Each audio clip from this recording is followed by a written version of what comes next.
स्वागत, अभिनंदन, आभार स्वीकार कीजिए, आदाब, नमस्कार। मैं नवेद सिद्दीकी, आप सुन रहे हैं Samajwadi party updates. Samajwadi party के अधिकृत YouTube channel @Samajwadi party TV पर लाइक करिए, शेयर करिए, सब्सक्राइब करिए, बेल आइकन जरूर प्रेस करिए ताकि सीधा संवाद जो है वो आप तक पहुंचाया जा सके। तो आज के हमारे राष्ट्रीय अध्यक्ष माननीय अखिलेश यादव जी के स्टेटमेंट ये रहे।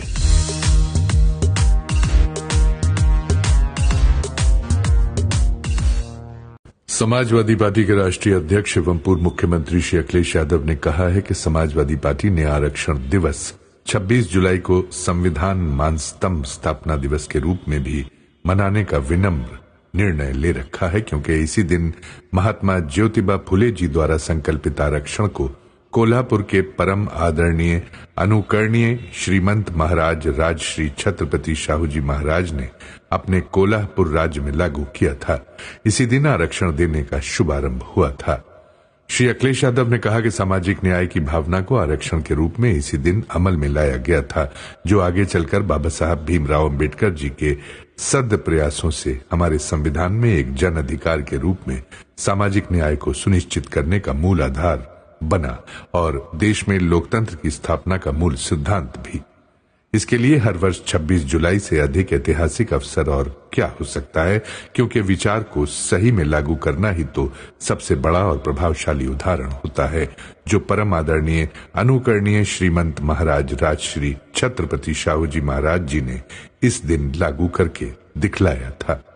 श्री अखिलेश यादव ने कहा है कि ये भी अजब बात है कि एक तरफ तो भाजपा और उनके संगी साथी अपने लोगों को प्रोटेस्टर्स के बीच भेजकर युवाओं को गलत साबित करने में लगे हैं, दूसरी तरफ जब उन्हें भाजपाई कहा जाता है तो वो चिढ़ जा रहे हैं। श्री अखिलेश यादव ने कहा कि आज जिन भाजपाइयों और उनके संगी साथियों के घर, मकान, दुकान, प्रतिष्ठान व गाड़ियों से भाजपा के झंडे उतरे हैं, कल भाजपा भी उनके दिलो दिमाग से उतर जाएगी, क्योंकि वो भोले भाले भावुक लोग हैं, लेकिन उनमें भी बुद्धि विवेक है और वो भी भाजपाइयों की अयोध्या में चढ़ावा चंदा दान चोरी का रामघात, दिल्ली में बच्चियों तक पर बेदर्दी से प्रहार, पूरे देश में युवाओं पर हिंसक प्रहार, मुंबई में आंदोलनकारियों को ड्रग्स के झूठे केस में फंसाने की धमकी और लखनऊ अग्निकांड में मृतक बच्चे की दुखी मां तक के साथ उत्तर प्रदेश के मुख्यमंत्री द्वारा किया गया अति निंदनीय दुर्व्यवहार व मां का तिरस्कार जैसी काली करतूतों से बेहद शर्मिंदा है।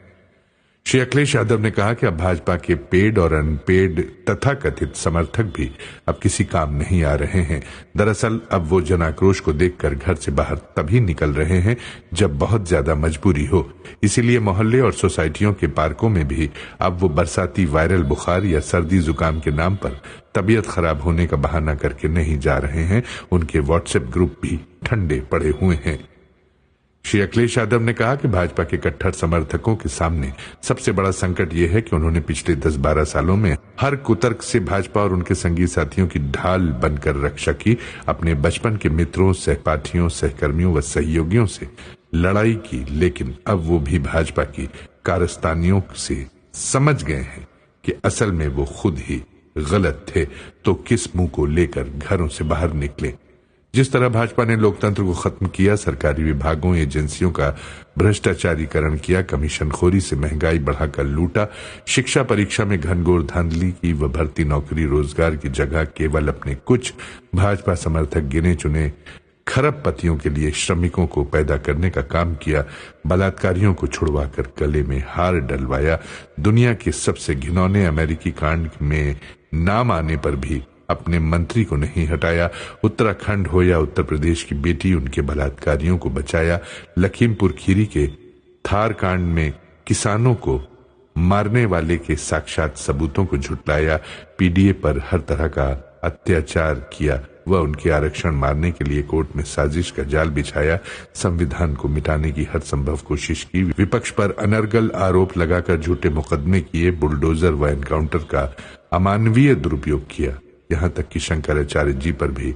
निकृष्टतम आरोप लगाया। ऐसे और भी अनेक कुकृत्य और कुकर्म हैं जिनसे भाजपा का असली चेहरा अब उनके समर्थकों के भी सामने आ गया है। इसीलिए भाजपा समर्थकों के लिए ये तथाकथित अमृतकाल अब सरेआम अपमान के जहर भरे घूंट पीने के विषकाल बन गया है। ये जानकारी समाजवादी पार्टी के मुख्य प्रवक्ता श्री राजेंद्र चौधरी ने दी। इसी के साथ आज के अपडेट्स यहीं समाप्त होते हैं। कल नए अपडेट्स के साथ आपसे फिर मुलाकात होगी। तब तक कबूल कीजिए नवेद सिद्दीकी का सलाम, नमस्कार, शुभ रात्रि और अपना ख्याल रखिएगा।